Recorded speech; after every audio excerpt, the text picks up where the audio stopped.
Bismillahirrahmanirrahim. Assalamualaikum warahmatullahi wabarakatuh. Waalaikumsalam warahmatullahi wabarakatuh. Waalaikumsalam warahmatullahi wabarakatuh. Alhamdulillah. Sallallahu ala sayyidina Muhammad wa ala alihi wa sahbihi wasallam. Subhanallah, alhamdulillah, wa la ilaha illallah, Allahu akbar, wa la hawla wa la quwwata illa billahil aliyyil azim. Adada kulli harfin kutiba wa yuktabu abadal abidin wa ad-dahra ad-dahidin. Subhanaka la ilma lana illa ma 'allamtana innaka antal alimul hakim. Amma ba'd. Puji syukur kehadirat Allah Subhanahu wa taala.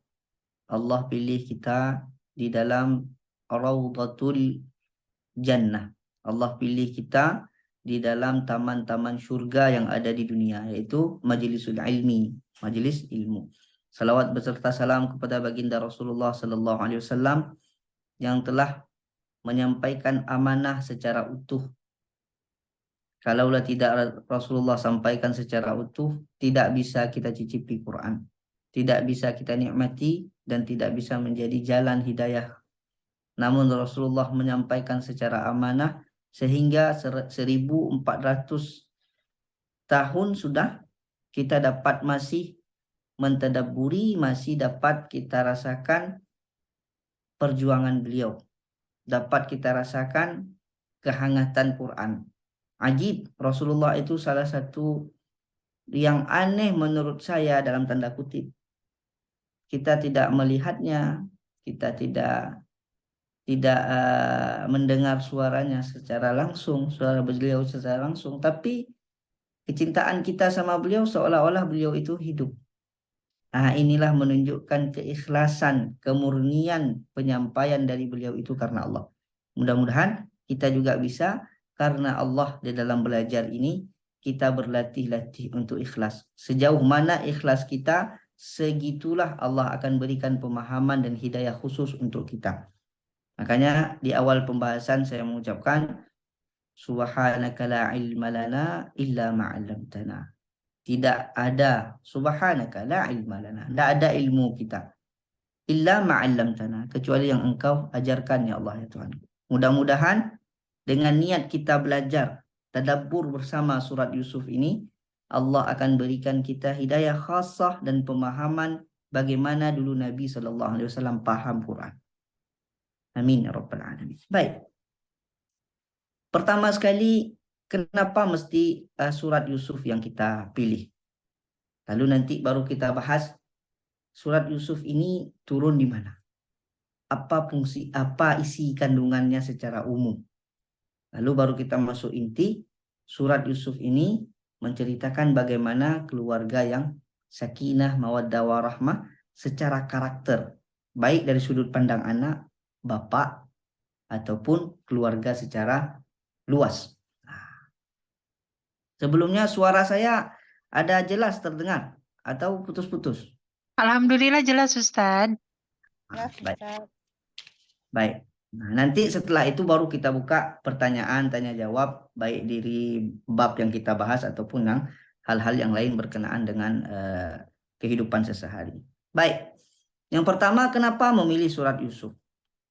Surat Yusuf ini adalah surat yang satu-satunya surat yang turun menceritakan tentang kehidupan Nabi Sallallahu Alaihi Wasallam, Nabi Yusuf Alaihi Salam, ya, menceritakan keseluruhan dari awal kehidupan sampai akhir kehidupan, menggambarkan karakter dasar seorang mukmin yang datang datang kehidupan sama seorang mukmin itu datang berbagai macam bentuk pola kehidupan. Sekali dia menjadi anak, sekali dia menjadi ayah, sekali dia menjadi pemimpin, sekali dia menjadi, semuanya dilalui oleh Nabi Yusuf alaihissalam dengan bijaksana, dengan santun sekali. Bagaimana santun ketika beliau menjadi anak, bagaimana santun ketika beliau menjadi pemimpin, bagaimana santun ketika beliau memaafkan saudara-saudara yang khianat sama beliau. Bagaimana seorang Nabi Yakub, ya, alaihissalam menjadi seorang ayah yang betul-betul sabar bahkan kepada anak yang sudah tahu menipunya. Ini semua dirangkum oleh satu cerita Ya, dengan hanya menjelaskan sekitar 5 lembar saja. 5 lembar, kalau ke Quran sekarang itu 5 lembar ya, setengah juz lah. Tapi dapat merangkum seluruh aspek kehidupan. Coba kita nengok satu buku yang bukan Quran, menjelaskan satu permasalahan aja mungkin tebalnya sampai 600 halaman. Saya menjelaskan di tesis saya itu tentang iza wa imma, itu sampai 300 halaman lebih. Itu masih huruf dalam Quran. Tapi Quran menjelaskan kehidupan karakter manusia secara utuh 5 lembar. Bahkan yang jelas, yang keren lagi di surat yang lain, cuman 4 kata itu menjelaskan seluruh kehidupan. 4 kata. Mana contohnya? Wattini, wazaitun, waturisin, wahadal baladil amin. Wattini itu mengisyaratkan kepada Nabi Adam alaihissalam. Wattin, dari buah tin. Kenapa? Karena ketika Nabi Adam itu di surga, ketika sudah bersalah ditutup auratnya, beliau tutupi dengan buah tin. Wazaitun, mensyaratkan Nabi Nuh alaihissalam ada kehidupan baru. Kenapa? Karena buah zaitun isyarat bahwasanya ardun, bahwasanya tanah itu sudah mulai subur, berarti ada kehidupan. Turun Nabi Nuh ngambil kapal dari kapal. Waturisin, Nabi Musa alaihissalam mengisyaratkan bahwasanya adanya Taurat yang agama samawi. Wahadal baladil amin, Nabi Muhammad sallallahu alaihi wasallam. 4 cerita fase kehidupan manusia diceritakan dengan 4 kata. Mukjizat apa lagi kalau bukan datangnya dari Allah Ta'ala? Begitulah surat Yusuf ini disebutkan secara itnab. Kalau dalam bahasa tafsir disebut itnab. Apa itu itnab?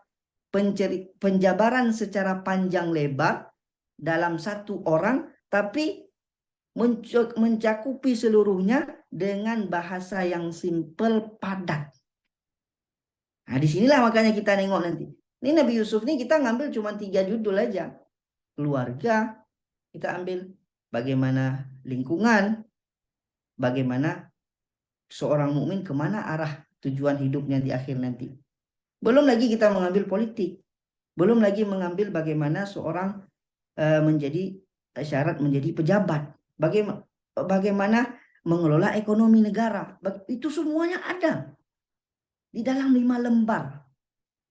Nah, itu poin pertama yang kita akan bahas, kenapa dasar kita mengambil surat Yusuf. Karena kita pertemuan 3 kali, maka bagaimana caranya 3 kali itu juga dapat kita ambil istifadah. Yang pertama. Yang kedua, surat Yusuf ini disebutkan nama Nabi Yusuf itu 23 kali. Nah, di surat-surat yang lain mungkin sekali 2 kali Nabi yang disebutkan. Tapi Nabi Yusuf alaihissalam di dalam surat Yusuf 23 kali. Sehingga betul-betul menggambarkan karakter. Allah mau mengisyaratkan kepada kita melalui Nabi Muhammad. Wahai kaum muslimin, kalau mau jadi muslim yang baik, seperti Nabi Yusuf inilah contohnya. Itu satu. Yang kedua, surat Yusuf itu turun di Makkah. Disebut dengan Makkiyah.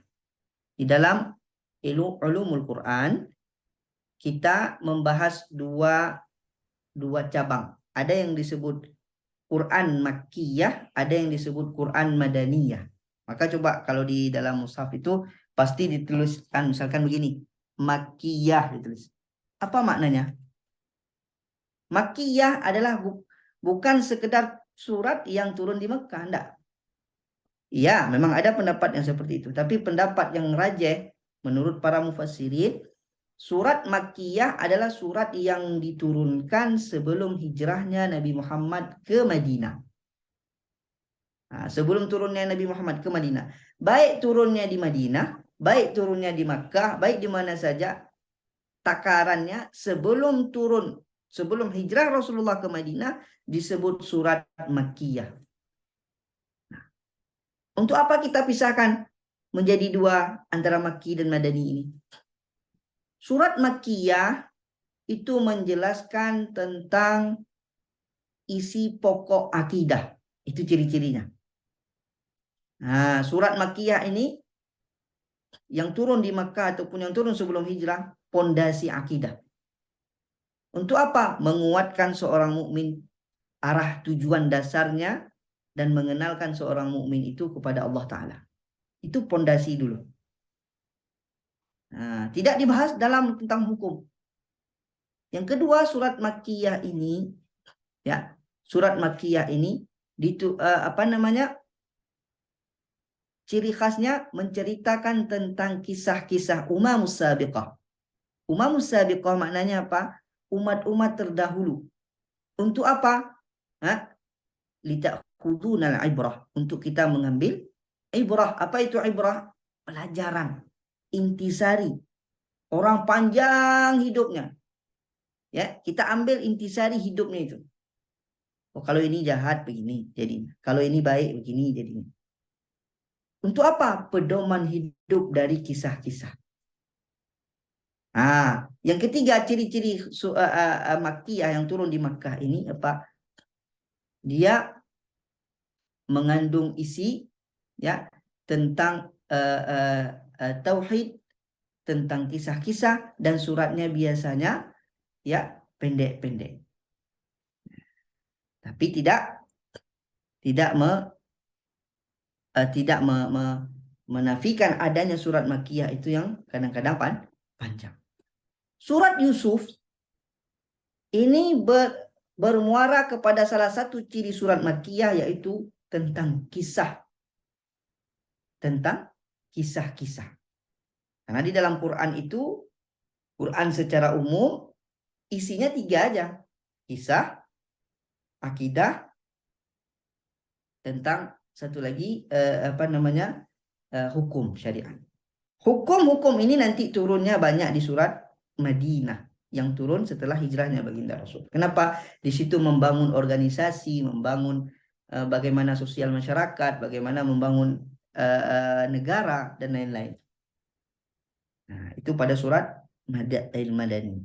Baik, itu secara umum. Nah, surat Yusuf itu turun, ya, turun setelah surat Hud, ya, setelah surat Hud dan sebelum surat Al-Hijr. Di dalam ulumul Quran, ilmu Al-Quran, penurunan surat ini ada 2. Ini sebelum kita masuk ke dalam surat Yusuf, ada pondasi-pondasi yang harus kita kenal di dalam belajar tafsir. Ada yang disebut tartibun nuzuli, ada yang disebut tartibul mushafi. Tartibun nuzuli, tartibul mushafi. Tartibun nuzuli ini, yang disebut tartibul nuzuli adalah penurunan Al-Quran sesuai dengan kebutuhan. Contoh, turun yang pertama, Iqra bismi rabbikal ladzi khalaq. Turun yang kedua, ya ayyuhal muddatsir, ya ayyuhal muzammil. Nah, itu disebut tartibun nuzuli. Yang akhir turunnya nanti, ya ayyuhalladzina amanu taqullaha wa dharu ma baqiya minar riba in kuntum mu'minin. Ataupun al-yauma akmaltu lakum dinakum wa atmamtu alaikum ni'mati wa raditu lakumul islam madina. Nah, itu disebut tartibun nuzuli. Apa fungsinya? Fungsinya untuk mengkaji hukum, yang mana ayat terakhir turun akan menjadi hukum pada usul fikih dan menjadi hukum fikih nantinya. Nanti dikaji dengan nasikh wal mansukh dalam lagi pengkajian pada ulumul Quran. Nah, sedangkan tartibul mushafi, itulah yang kita baca dari Al-Fatihah sampai An-Nas.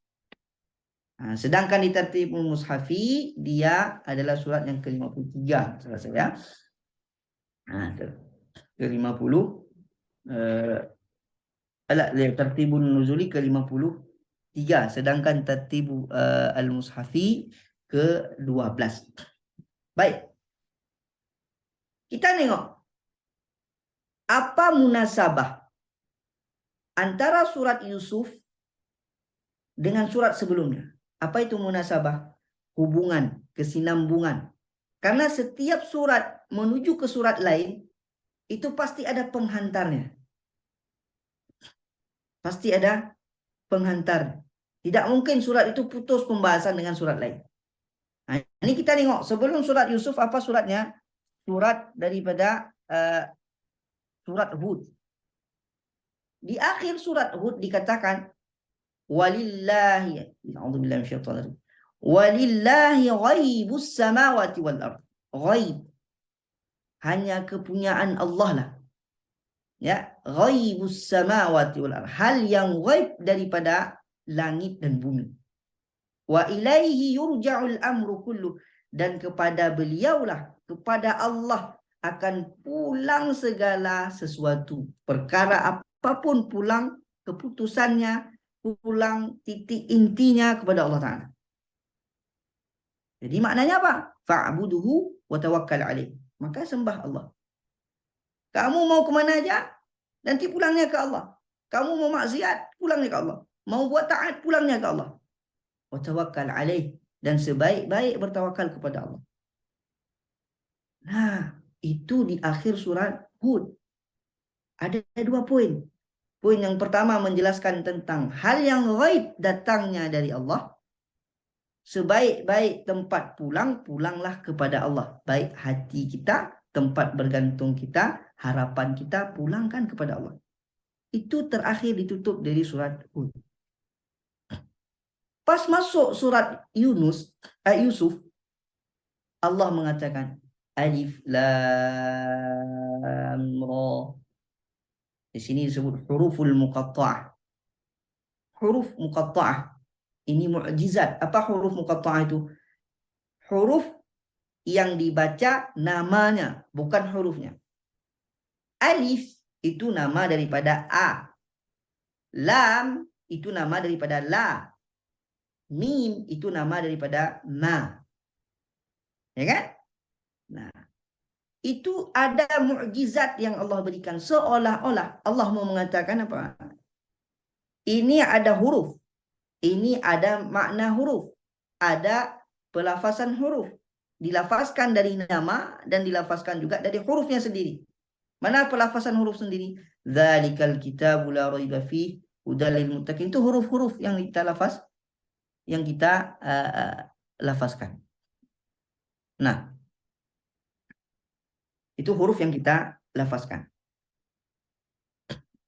Dua-duanya ada dalam Quran. Kalau mau buat seperti Qurannya silakan. Mampu enggak? Seorang manusia datang membuat seperti Quran. Mampu? Enggak ada yang mampu. Sekarang, contoh aja. Secara umum Allah mengatakan, saya yang mempunyai langit dan bumi. Siapa yang berani bantah sekarang? Siapa yang berani mengatakan saya, enggak, mana ada Allah punya? Saya yang punya. Semua orang bilang kita gila. Kenapa? Karena enggak, memang bukan. Tapi sampai sekarang siapa ada yang bantah? Allah mengatakan saya yang punya langit dan bumi. Siapa yang marah? Enggak percaya aja. Tapi marah enggak? Enggak. Kenapa? Karena bukan punya dia. Sama kayak saya bilang sekarang, pulpen ini punya saya. Siapa yang marah? Enggak ada yang marah. Kenapa? Karena betul punya saya. Begitulah Allah mengatakan saya yang punya langit dan bumi. Enggak ada yang marah. Karena betul memang hakikatnya punya Allah Ta'ala. Begitu juga dengan ghaib. Begitu juga dengan kisah-kisah yang ghaib. Mana tahu Nabi Muhammad tentang Nabi Yusuf alaihissalam? Mana tahu? Tidak ada tahu Nabi Muhammad tentang Nabi Yusuf.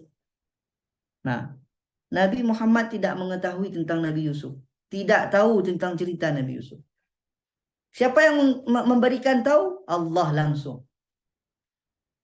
Allah langsung. Makanya di awal cerita dikatakan tilka ayatul kitabil mubin. Tilka yang dipakai, tidak dipakai zalika atau apa namanya hadz atau hadhi, tapi tilkal ayat. Ayat-ayat itu menunjukkan isyarat jauh. Di mana? Di situ. Itu menunjukkan jauh dari kita. Tapi kalau ini dekat kan? Tapi kenapa itu yang dipakai? Menunjukkan tingginya maqam Quran. Walaupun dia dekat dengan kita, tapi derajatnya tinggi sekali. Kenapa? Kalamullah. Siapa yang mau tinggi derajatnya, ikuti kalamullah. Ikuti kalamullah. Tilka ayatul kitabil mubin.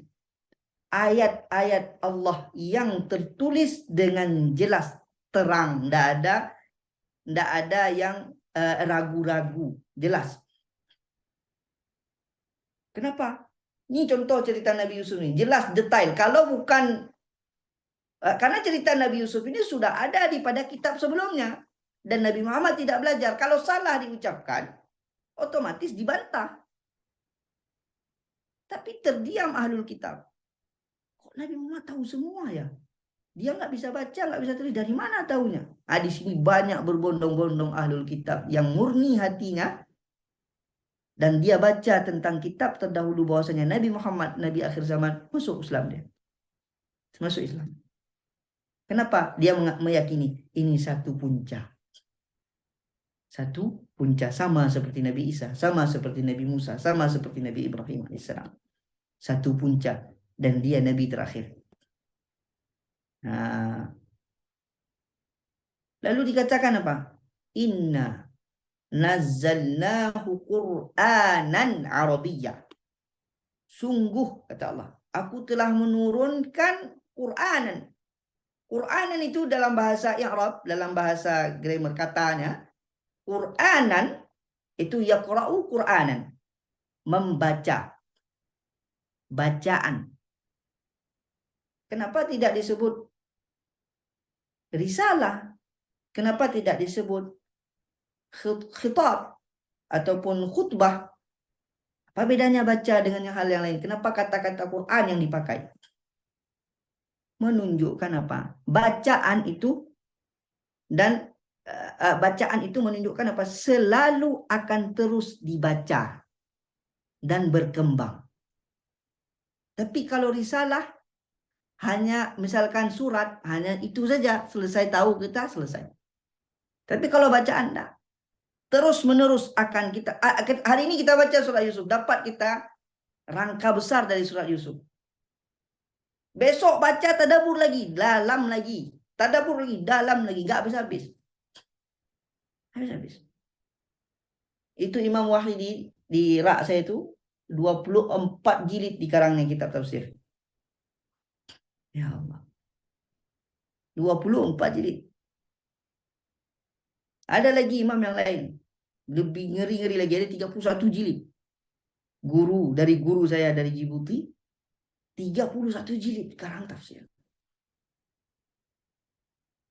Kenapa? Allah buka hatinya untuk pemahaman Islam, pemahaman Quran. Nur, cahaya, terang. Kenapa? Ikhlas dalam belajar. Nggak ada cara lain, nggak ada cerdas, nggak.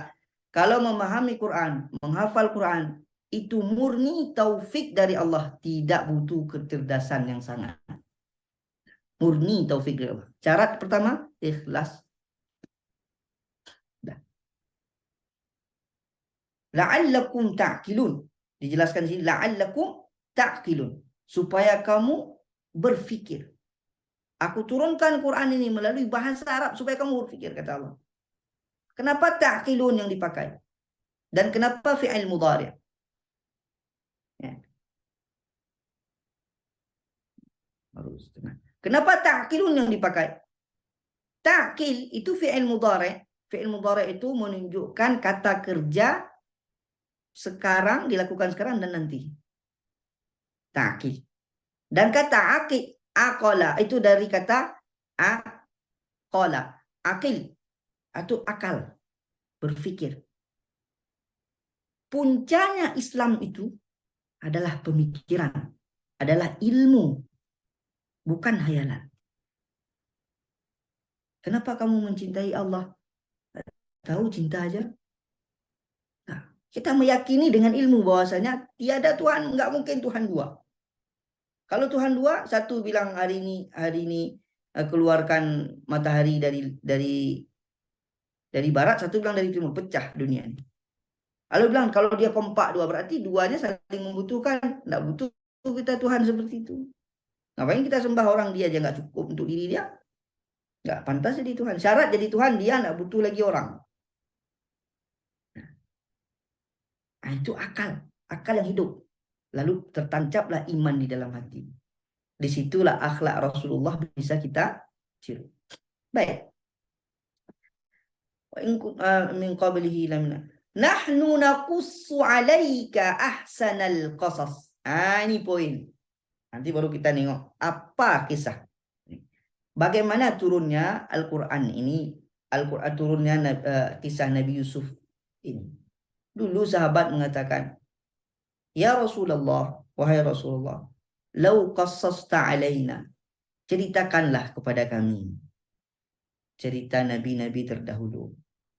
Turunlah surat Yusuf. Satu surat turun semua di Makkah. Langsung Allah mengatakan, nahnu naqussu 'alaika ahsanal qasas. Kami akan ceritakan kepadamu wahai Muhammad untuk kamu sampaikan ke umat ini ahsanal qasas, sebaik-baik kisah. Maknanya apa? Ketika kita mengikuti tahapan kisah ini, karakter mukmin itu kuat tertancap dalam diri kita. Inilah kadang-kadang mukmin itu tidak mentadabburi. Padahal mutiaranya kehidupan itu penuh dalam Quran. Nah, mimma auhayna ilaika ya ilaika hadzal Quran. Kami akan ceritakan kepadamu Quran sebaik-baik cerita dalam Quran, cerita Nabi Yusuf. Nah, datang orang kan sekedar wiridkan surat Yusuf supaya anak ganteng, boleh juga. Tapi kalau tidak ada buku Quran itu bukan ganteng aja anaknya, ganteng fisik, ganteng kepalanya, ganteng hatinya. Ya, ilmu. Memang menuntut ilmu itu capek, tapi lebih capek bodoh ini. Ya. Wa in kunta min qablihi laminal ghafilin. Kamu dulu enggak tahu kata. Nah, disinilah apa gambaran umum isi dari kitab dari surat Yusuf ini dituliskan di dalam kitab Tahrir wa Tanwir karangan Syekh Ibnu Ashur, beliau dari Tunis. Beliau mengatakan apa? Aham a'radiha, yang paling penting di dalam poin-poin penting dalam surat Yusuf itu. Ya. Yang pertama, bayan kisah Yusuf alaihissalam ma'a ikhwati, menjelaskan tentang bagaimana kehidupan keluarga Nabi Yusuf. Nah, yang kedua, menunjukkan bahwasanya hal yang ghaib itu salah satu ciri kenabian seseorang, mengetahui hal yang ghaib dari Allah. Kenabian seseorang. Dan itu sudah dibatasi sampai Nabi Muhammad saja. Sekarang ada pun orang bersumpah begini, enggak. Khatiman nabiyyin, Nabi Muhammad SAW. Lalu menunjukkan apa? Salah satu ciri kenabian lagi apa? Adanya mimpi. Ru'yatus salihah. Mimpi orang saleh, mimpi kita ketemu Rasul, mimpi. Itu tanda-tanda kebaikan. Ya. Lalu menceritakan tentang apa? Untuk apa fungsinya lagi dalam cerita Nabi Yusuf ini? Menguatkan Rasulullah, menguatkan para mukminin, dikuatkan hati mukmin. Rupanya apa? Nabi Yusuf itu betul sabar. Maka kita mukmin harus mengikuti sabar. Nabi Yusuf itu dari kecil baik akhlaknya sama orang tuanya, terbuka dia. Maka kita mengikuti orang tua harus terbuka. Ya. Nabi Yusuf penuh dengan perjuangan. Maka kita harus mengikuti beliau. Menguatkan hatinya baginda Rasulullah dalam perjuangan. Salah satunya adalah kisah-kisah teman beliau para nabi-nabi terdahulu. Jujur juga kayak kita di Al-Azhar misalkan. Ketika diceritakan. Dulu abang-abang kalian juga capek dulu belajar. Semangat kita. Oh bukan saya saja yang capek. Dulu abang-abang letting dulu di belakang saya juga capek juga. Belajar tafsir, belajar capek. Oh iya ya. Kuat lagi kita. Begitu. Salah satu contohnya Rasulullah ketika disebutkan Nabi Yusuf AS. Nah, itu mungkin gambaran dasar, gambaran umum kisah daripada surat Yusuf. Ya, daripada surat Yusuf. Kita masuk kepada inti cerita, inti pembahasan kita hari ini.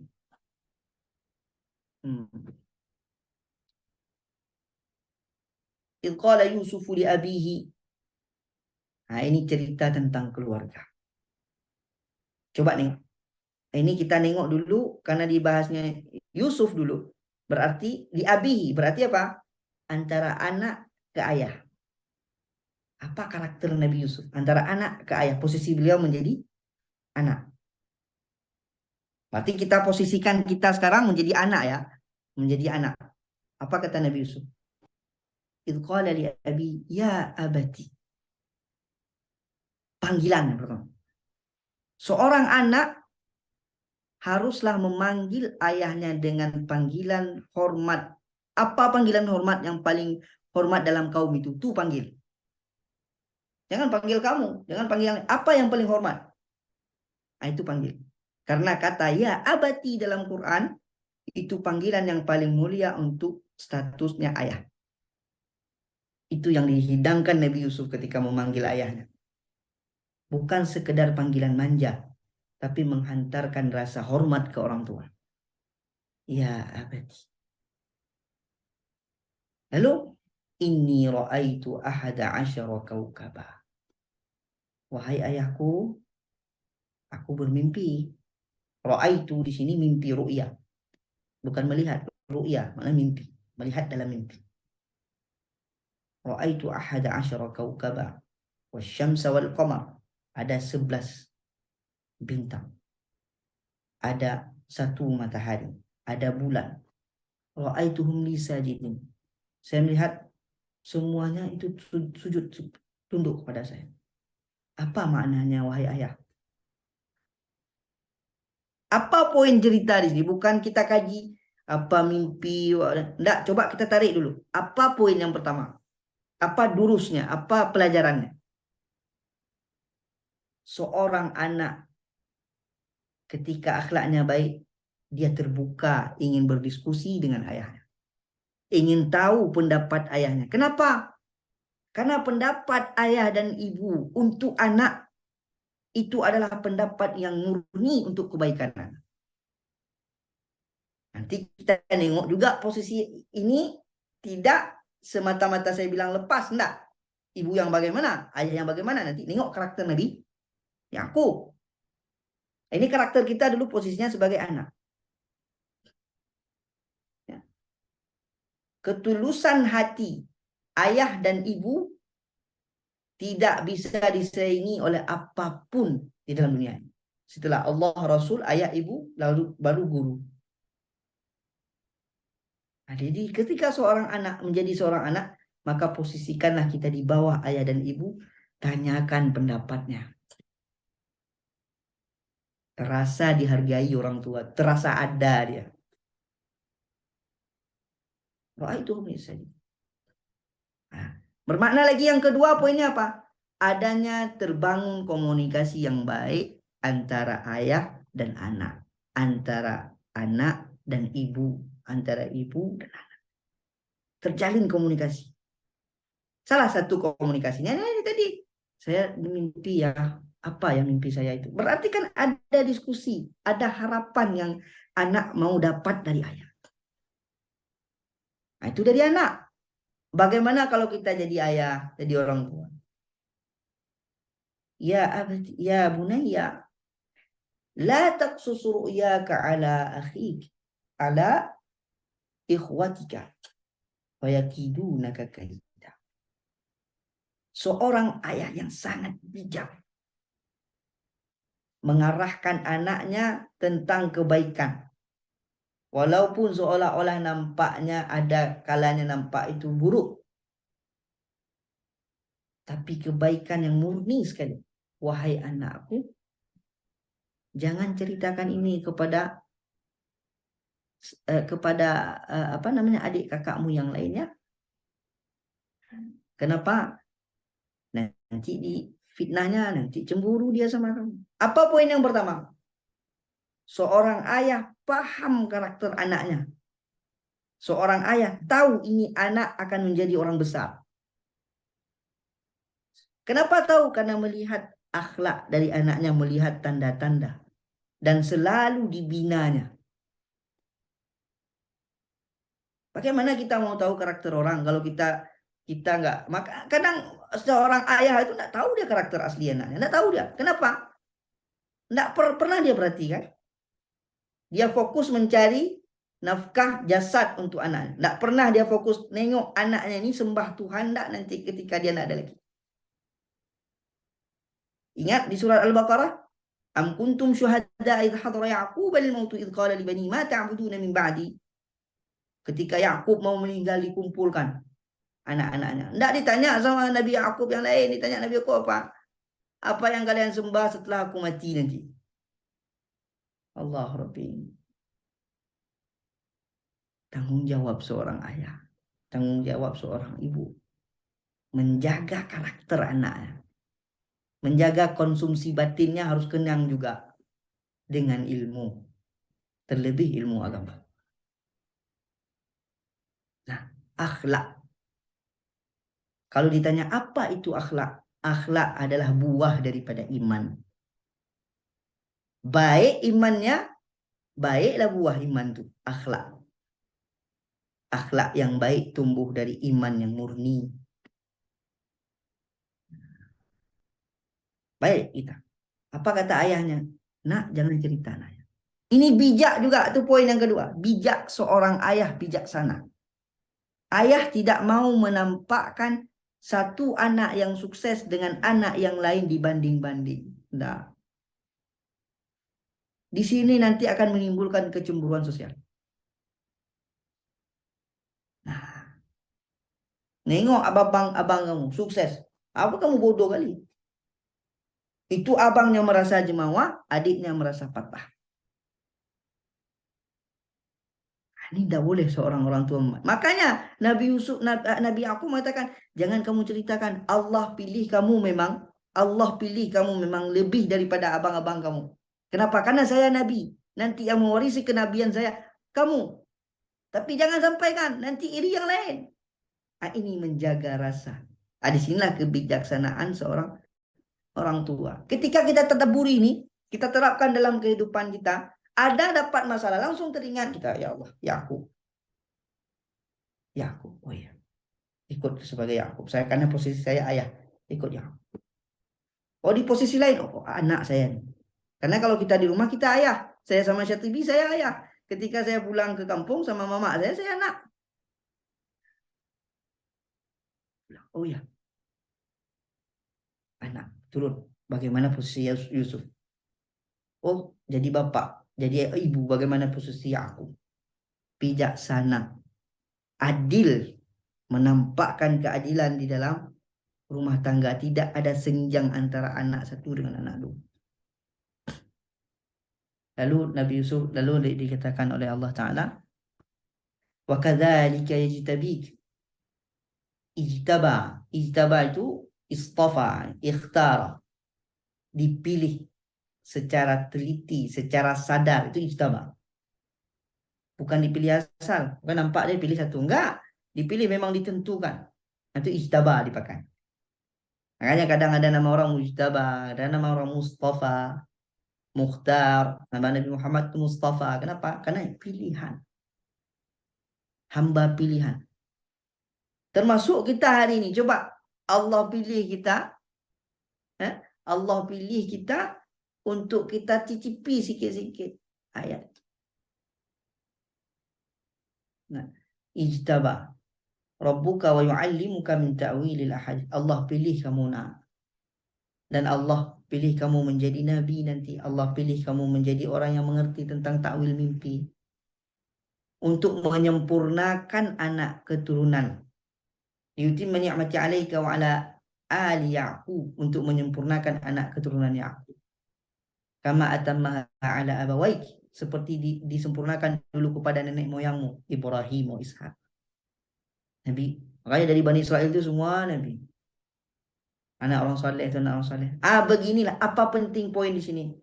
Ketika kita betul merawat keluarga kita dengan baik, maka anak keturunan kita juga nanti akan menjadi baik. Ketika kita merawat anak keturunan kita dengan benteng iman, maka hasilnya juga nanti keluarlah dari anak keturunan kita itu orang-orang yang mukmin berakhlak baik. Ini poin-poin yang bisa kita ambil hari ini. Yang pertama, ketika kita menjadi seorang anak, jadilah anak yang selalu ingin bertanya kepada orang tuanya, menanyakan pendapat orang tuanya sebelum mengambil keputusan. Jadilah anak yang percaya kepada orang tuanya tidak akan menganiaya anak kandungnya sendiri. Nah, ketika menjadi orang tua, jadilah seperti Nabi Yakub yang bijaksana, melihat kondisi-kondisi yang tidak dibaca oleh anak, sampaikan dengan penuh kasih sayang. Karena kata yang dipanggil dia bunayya, wahai anakku, wahai buah hatiku.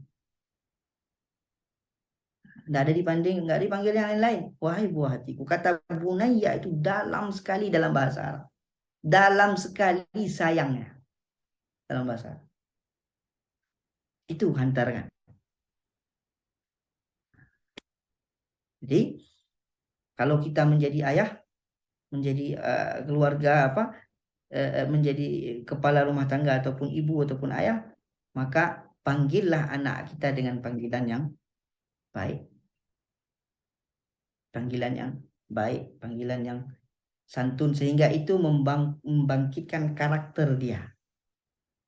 Nah, menumbuhkan karakter dia baik dengan kita, dia akan baik juga dengan orang lain.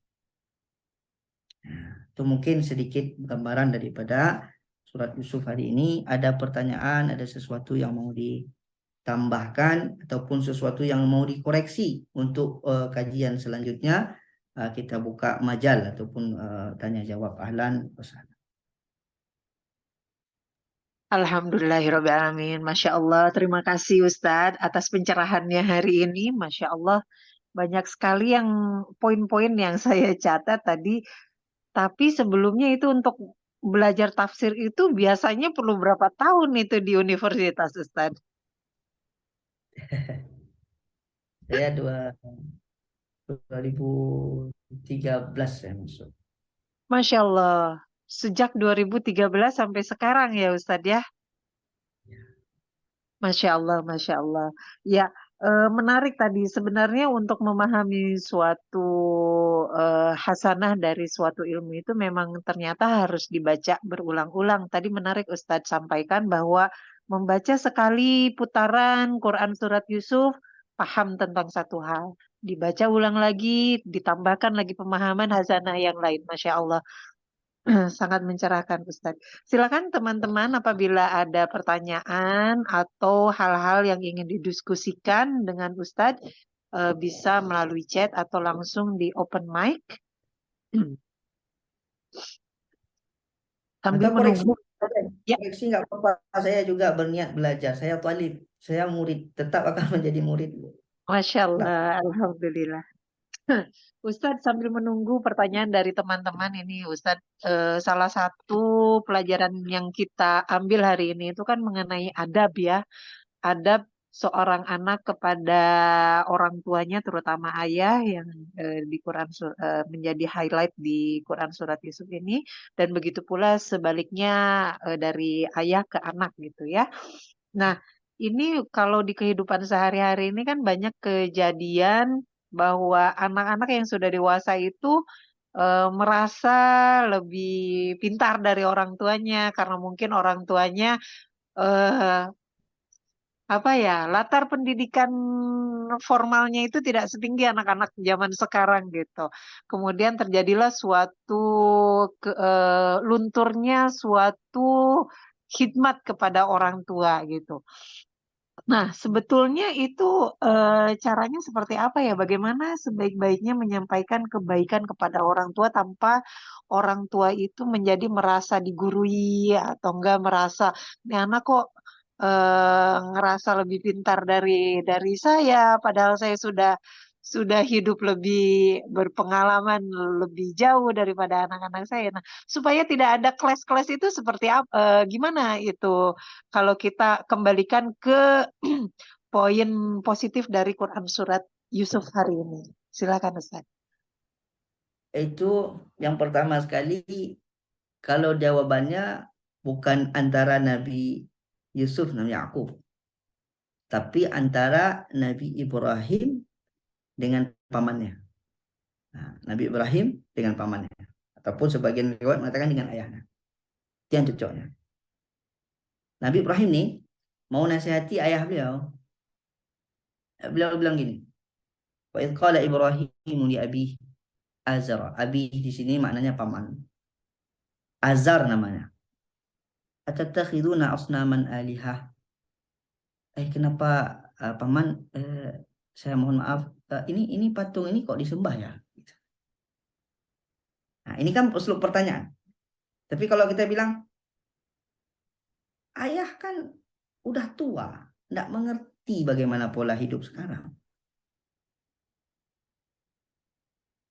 Jangan bilang ayah. Saya kalau saya TV bilang gitu terkejar saya. Masa saya yang gantiin popok dia bilang gitu sama saya. Tapi kalau dia bilang sama saya gini, ya sekarang pesat loh perkembangan teknologi. Kalau ayah nggak bisa belajar, nanti nggak apa-apa, saya bantu. Ayah santai aja. Itu pasti, oh Masya Allah anak saya. Ada sesuatu perkembangan yang dia bisa bantu saya. Jadi arahkan bukan menekan ataupun menggurui. Itu poin pertama untuk berbicara dengan orang yang lebih atas. Tapi lebih membuka kepada kita uslub bertanya. Atattakhiduna asnaman alihah? Kok ini maaf paman, kok disembah ya patungnya? Coba Nabi Ibrahim bilang gini, itu patung kok disembah ya? Kenapa udah tua juga nggak ngerti-ngerti ya? Patung kok masa disembah? Itu habis itu. Ya kan? Pertanyaan, nadanya nada pertanyaan. Ini araka qaumaka fi dhalalim mubin. Saya melihat paman, kalau menurut pandangan saya ini sesat. Ayah, menurut pandangan saya ini hal yang seperti ini nampaknya tidak relevan untuk sekarang. Nah, tapi kalau itu menurut pandangan saya ya, tapi saya mau dengar pandangan ayah bagaimana. Jadi kita buka ruang untuk orang tua kita mengutarakan semuanya. Keputusan akan tetap keputusan kita. Hidup-hidup kita. Tapi bukan bermakna kita menjelaskan ke orang tua sesuatu yang tidak saya teringat sekali. Pengalaman pribadi. Ketika ibunda mengatakan, nak, sudah LC pulang saja. Nanti ambil S2 aja di kampung ataupun di Aceh ataupun di mana. Bagaimana saya menjelaskan? Saya ingin mengkaji tafsir ini detail. Saya ingin ambil ilmu qiraat ini detail. Bagaimana? Dan bagaimana saya mau menjelaskan, Mak, di kampung tidak seperti ini kitabnya. Di kampung tuh sekolah. Bagaimana saya menjelaskannya? Kan nggak mungkin kita gurui orang tua. Mak, gini loh mak. Tanggung. Jaki udah masuk S1. Lapiknya aja nih. Udah kita buka capek-capek belum kita minum. Nanti gini mak. Kalau nggak sanggup Jaki, nanti Jaki lanjut di kampung. Kayak mana menurut pendapat mama? Apa Jaki coba dulu? Oh boleh. Tapi kalau sekarang udah saya coba terus, apa dibilang sama mama? Jangan putus tuh sebelum dokter, habiskan terus. Nggak apa-apa. Mama dulu teringat Imam Syafi'i. Pas pulang anaknya, Imam Syafi'i itu tanya, mamanya tanya, kamu bawa apa? Bawa harta, pergi lagi kamu sana. Kita ketemu di surga nanti. Ini menunjukkan kita juga sebagai orang tua harus memahami karakter anak. Kenapa? Karena tidak selamanya apa yang kita rasakan di sini cocok di masa anak. Tidak bisa di anak saja yang turun. Orang tua juga harus memahami. Nah, kalau ada yang keras sekali, bagaimana? Nah, ikuti alurnya, jangan dibantah. ikuti aja dulu. Jangan dibantah. Kalau bisa maaf kita bilang umurnya 63 tahun, umurnya 75 tahun. Mungkin 2-3 tahun lagi nggak sanggup, nggak ada lagi kita nengok dia. Apa yang mau kita bantah? Apa yang mau kita keraskan? Orang yang nggak tidur malam gara-gara kita. Mentang kita udah nengok dunia lebih tinggi, turun. Waqfid janahaka. Turun. Turunkan saya. Itu aja. Sama orang tua, buang ego. Itu aja. Nggak bisa, buang paksa. Kenapa? Nggak tahu kita besok pagi dicabutnya sama Allah Ta'ala, dipanggil, hilang surga kita tuh di mata. Ini kan? Itu aja sih jawabannya. Bagaimana? Turunkan ego kita, Allah kasih lisan kita ini berjalan dengan baik. Allah kasih lisan kita berjalan dengan baik. Tidak ada teori lain. Teorinya apa? Buang ego kita, tekan diri kita, sadarilah bahwasanya ini orang yang merawat kita dari tidak tahu apa-apa. Tinggi pun ilmu kita, hebat pun kita, hebat pun kita baca qiraat, kita baca ini itu sekarang yang mengajarkan Zaki Mubarak abatasa ayah.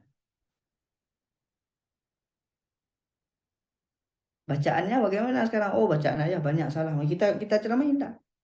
Paling kalau ada salah sikit bilang, ya nampaknya agak panjang sikit tuh ya. Tapi gimana? Betul. Oh iya nak, gimana panjangnya lagi? Ada tolak dulu. Dapat jawabannya Bu atau masih ngambang? Masya Allah. Jadi lebih ke teknik komunikasi ya Ustadz, insya Allah. Seperti itu. Teknik Masya intinya Allah. komunikasi. Ya, ya, ya, ya.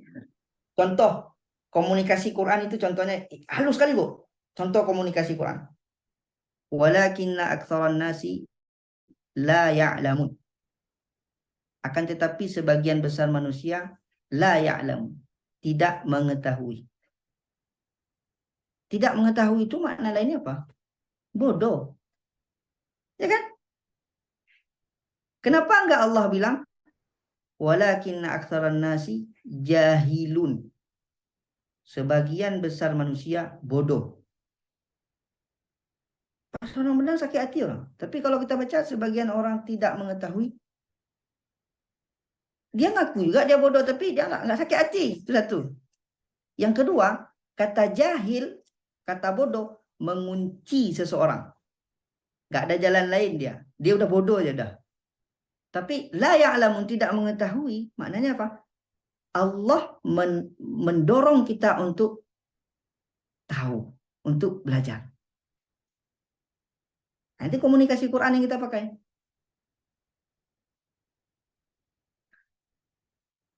Kayak Nabi Ibrahim tadi komunikasi dengan ayahnya. Dia tahu ini salah.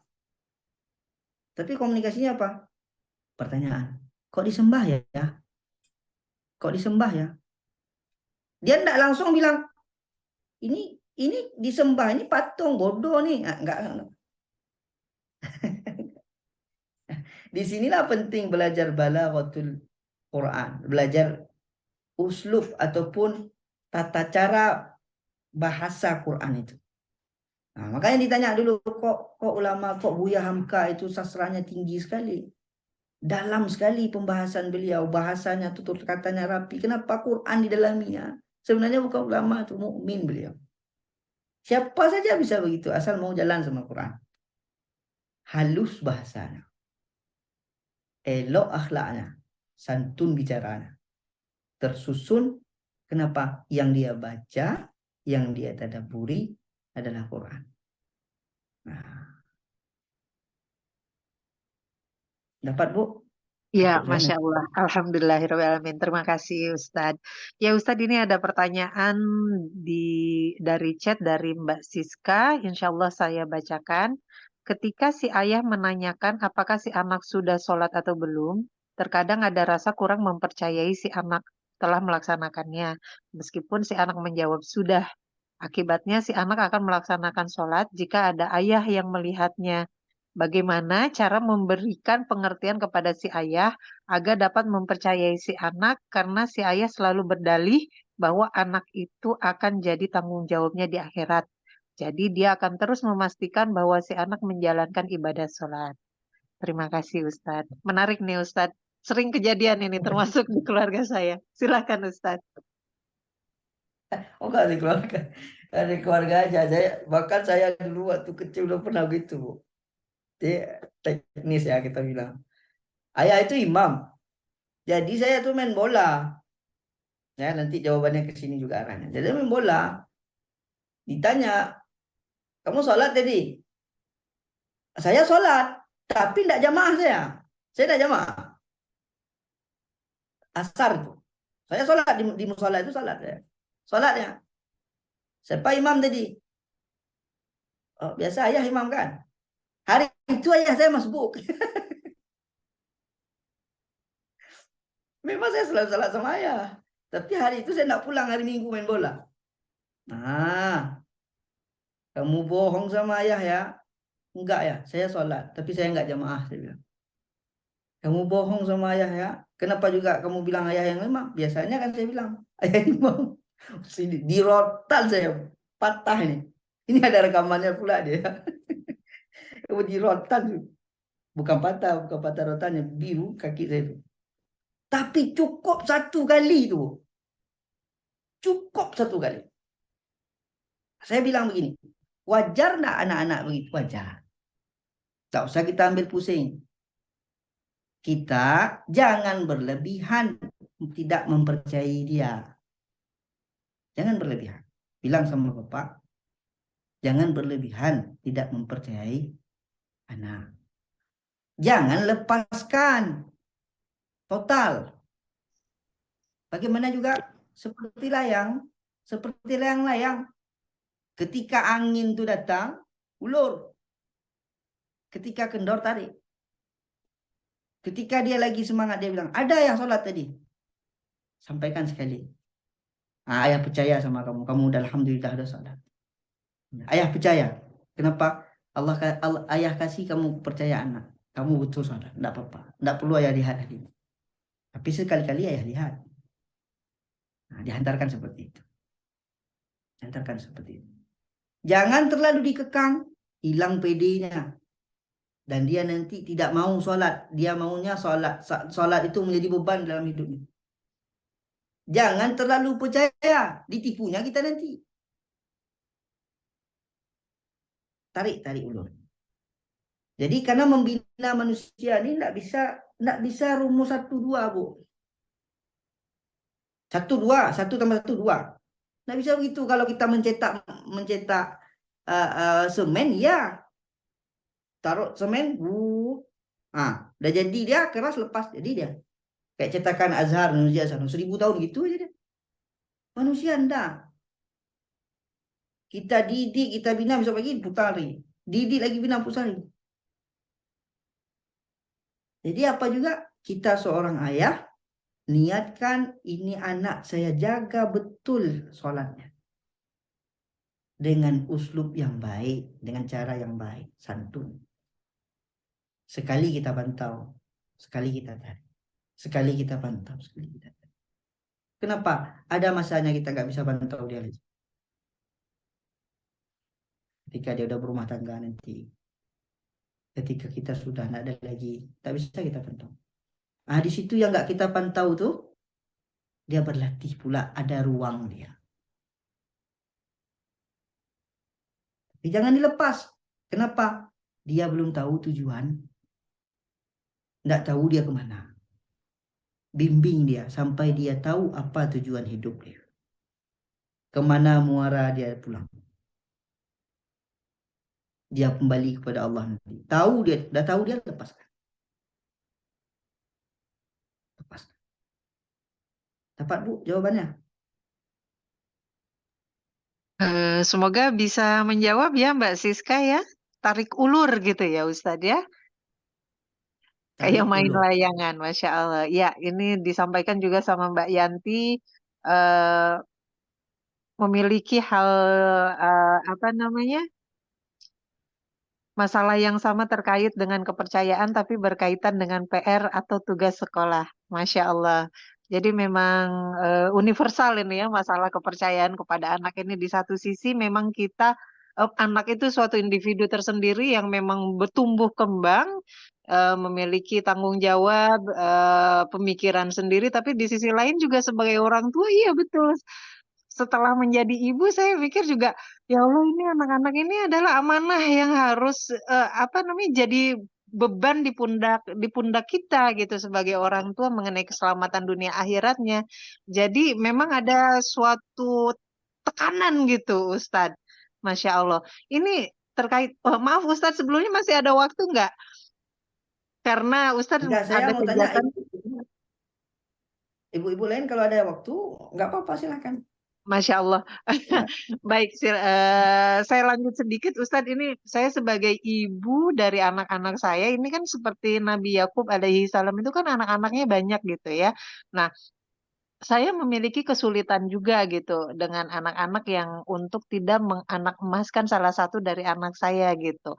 Karena melihat karakter mereka itu kan beda-beda. Ada satu yang memang kayaknya keras dalam karakter gitu, tapi dia memang apa namanya penyayang di hal lain gitu. Tapi gimana ini cara mengolah rasa gitu supaya nggak terlalu menunjukkan bahwa saya tuh sebenarnya lebih sayang sama si A gitu, anak yang, taruhlah si bungsu gitu, karena masih lucu begini-begini, kadang saya keceplosan gitu. Iya, mama itu sayang sama adek gitu. Terus kadang anak yang paling besar itu, nyeletuk, "Kok gitu sih? Aku juga kan anaknya mama," gitu. Gimana sih supaya nggak sampai keceplosan seperti itu gitu, Ustadz? Silakan Ustadz. Untuk selanjutnya nanti berlanjut ke Mbak Yanti yang sudah raise hand. Silakan Ustadz. Ini kecondongan hati seseorang kepada yang lain, lebih daripada yang lain lagi, lebih daripada yang lain, itu dari Allah. Itu dari Allah, bukan dari manusia. Contoh, nah ini masalah pernikahan bisa kita kiaskan ke sana. Nah, Nabi Muhammad itu mau adil semua sama istrinya. Turun ayat katakan apa? Walan tastati'u an ta'dilu bainan nisa'i walau harastum. Kamu nggak akan bisa adil sama wanita. Di sini adil apa? Adil hati.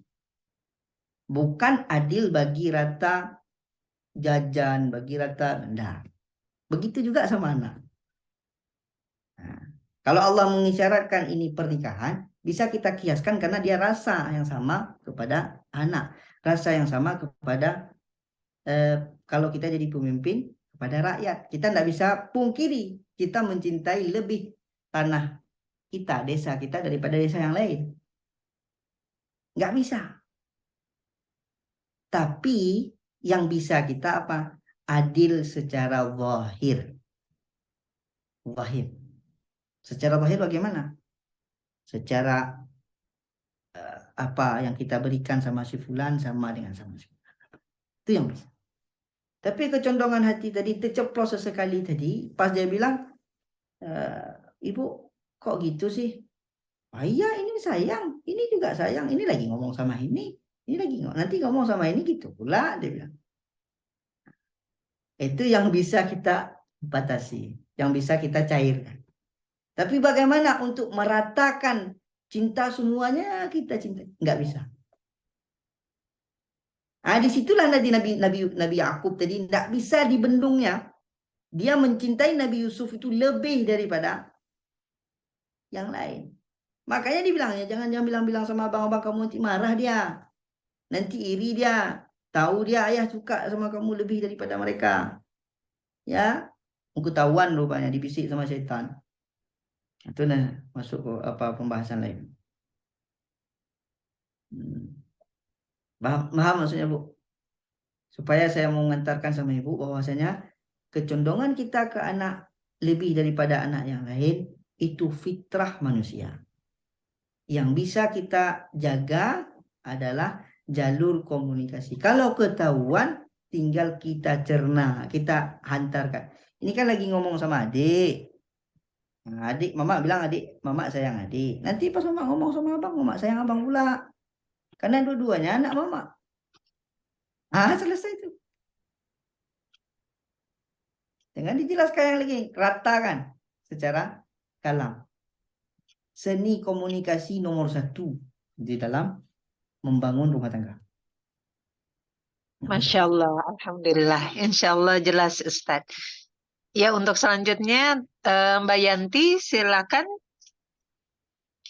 Mungkin ini yang terakhir ya Ustadz ya. Insya Allah setelahnya kita lanjut minggu depan. Silakan Mbak Yanti.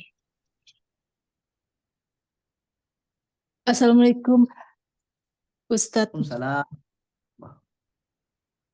Ya maaf ini pakai headset dulu. Ini sebenarnya apresiasi untuk Ustadz Zaki Mubarak mengingatkan kembali hubungan antara anak dan ayahnya. Tadi kan disebutkan tentang anak dan ayah. Saya ingat pas saya kecil hubungan saya dengan ayah saya, almarhum ayah saya, itu kan zaman aku lahir tuh masih konvensional ya. Jadi hubungan antara anak dan ayah tuh kaku. Dan sekarang di zaman yang lebih modern ini, plus kebetulan kami tinggal di Perancis, lebih modern dan hubungan anak dan ayah tuh lebih kayak teman aja. Saya punya dua anak laki-laki dan sama suami saya sama bapaknya tuh kayak teman aja. Tapi ya itu harus diingatkan kembali bahwa papa tuh bukan teman, bukan sekedar teman tapi juga ayah gitu. Itu kadang-kadang anak-anak tuh ya mereka tuh hubungannya tuh gimana ya, lucu sih, hubungannya tuh lebih tidak kaku kayak zaman saya dulu, lebih luas, lebih enak, lebih nyambung kayak teman. Tapi ya itu saya sudah diingatkan oleh Ustadz bahwa saya juga harus mengingatkan kepada anak-anak, mereka harus hormat kepada bapaknya gitu. Itu ucapan apresiasi saya terhadap. Terima kasih. Terima kasih banyak. Barakallahu fiik. Masya Allah. Alhamdulillahirrabbilalamin. Ya Masya Allah. Banyak hal-hal yang yang sangat penting yang kita dapatkan hari ini ya. Terima kasih sekali nih Ustadz untuk hari ini kajiannya. Silakan Ustadz untuk penutup mungkin bisa sedikit kesimpulan, kemudian kita doa bersama sebelum ditutup kajian hari ini. Silakan. Kesimpulan, alhamdulillah sudah kita dapat sedikit belajar. Sebenarnya hal-hal yang saya sampaikan hari ini adalah hal-hal yang biasa di dalam kehidupan kita. Namun saya meniatkan sebagai seorang mukmin kita saling mengingatkan. Ketika kita diingatkan akan kembali segar dan kembali akan memperbaiki diri kita masing-masing. Nah, kesimpulannya bahwasanya Al-Quran itu Allah berikan kepada kita liyadabbaru ayati waliyatadzakkara ulul albab, untuk kita tadabburi butiran demi butiran. Tidak ada satupun huruf di dalam Al-Quran itu yang sia-sia. Maka siapa yang mau menikmati, mencicipinya, di situ dia dapat merasakan surga sebelum surga yang asli datang. Mungkin itu yang bisa saya sampaikan. Semoga kita bisa istiqomah terus belajar, mengajarkan Quran sampai Allah panggil kita satu-satu. Allah kumpulkan kita dengan Nabi Muhammad SAW dan kita pergi sama-sama menghadap Allah Subhanahu wa taala di bawah naungan baginda Rasulullah SAW. Mungkin itu saja yang bisa saya sampaikan. Lebih dan kurang saya mohon maaf. Kita tutup dengan doa. A'udzu billahi minasyaitonir rajim. Bismillahirrahmanirrahim. Hamdan katsiran mubarakan fihi ala kulli halin. Hamdan yuwafi ni'amahu wa yukafi'u mazidah. Ya Rabbana lakal hamdu kama yanbaghi li jalali wajhikal karim wa 'azimi sultanik. Subhanaka anta kama athnayta ala nafsik wa lakal hamdu hatta tarda wa lakal hamdu idza radita wa lakal hamdu ba'da ridha. Radina billahi rabba. Ya Allah, kami ridha Engkau Tuhan kami. Wabil islami dina, kami ridha Islam agama kami. Wa bi Muhammadin nabiyyan wa rasulah. Dan kami ridha Nabi Muhammad sallallahu alaihi wasallam sebagai panutan kami, sebagai nabi kami. Allahumma salli ala Sayyidina Muhammad. Ya Allah, sampaikan salam rindu kami kepada baginda Rasulullah. Allahumma salli ala Sayyidina Muhammad. Allahumma ighfir lana dhunubana wa liwalidina warhamhuma.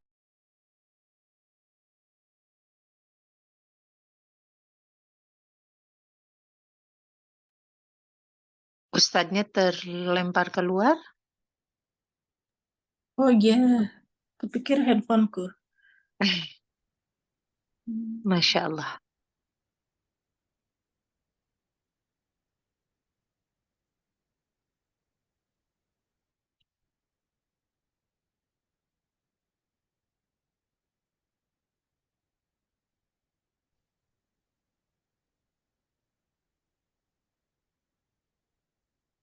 Habis ya? Ustadznya terlempar keluar tadi. Oh. Sebentar, barangkali. Sudah masuk iya. lagi, Teh. Udah masuk ya, alhamdulillah. Itu ada ya, Suaranya udah masuk. jelas? Cuma suaranya Jelas ya? Maaf ya, tadi Oh, terputus. Kita ulang sebentar ya. Kita ulang sedikit. Nah, Ya, silakan Ustadz. ya Allah ya Tuhan kami, berikanlah ibu bapak kami, ampunilah dosa kami, dosa ibu bapak kami. Allahumma faqihna fid din wa 'allimna ta'wil. Ya Allah, berikan pemahaman yang baik kepada kami tentang agamamu ya Allah. Wa 'allimna ta'wil, ya Allah, berikan ta'wil kepada kami, berikan pemahaman yang baik seperti nabimu memahami ya Allah. Allahumma tsabbitna 'alal Qur'an hatta nalqak. Ya Allah, tetapkan hati kami untuk belajar dan mengajarkan Quran sampai kami bertemu denganmu. Allahumma tsabbitna 'alal Qur'an. Allahumma nawwir qulubana bil Qur'an. Ya Allah, terangkan hati kami dengan Quran. Ya Allah, jadikan kami orang-orang yang ikhlas belajar dan mengajarkan Quran. Ya Allah, kuatkan ya Allah, kuatkan ya Allah, terangkan, berikan pemahaman ya Allah. Amin ya rabbal alamin. Rabbana atina fid dunya hasanah wa fil akhirati hasanah wa qina adzaban nar. Sallallahu ala sayyidina Muhammad wa ala alihi wasallam. Subhana rabbika rabbil izzati amma yasifun wa salamun ala al mursalin walhamdulillahi rabbil alamin. Al-Fatihah. Warahmatullahi wabarakatuh. Bismillahirrahmanirrahim. Alhamdulillahi rabbil alamin. Arrahmanir rahim. Maliki yaumiddin. Iyyaka na'budu wa iyyaka nasta'in. Ihdinas siratal mustaqim. Shiratal ladzina an'amta 'alaihim ghairil maghdubi 'alaihim waladdallin. Ya, mohon maaf Bu ya, termakan waktunya 15 menit, janji saya 1 jam. Masya Mohon Allah, maaf ya. kami yang Makasih, ya, Ustaz. terima kasih Ustadz, Masya Terima Allah. kasih, Ustaz. Masya Allah, terima Pembicaranya kasih. terlalu lebar, saya mohon maaf ya. Masya Nggak Allah. mampu saya Ya. seperti itu. Masya Allah, Alhamdulillah, Alhamdulillahirrabbilalamin. Ya, untuk ibu-ibu yang sudah bergabung dengan kelas kita hari ini, terima kasih juga atas keluangannya.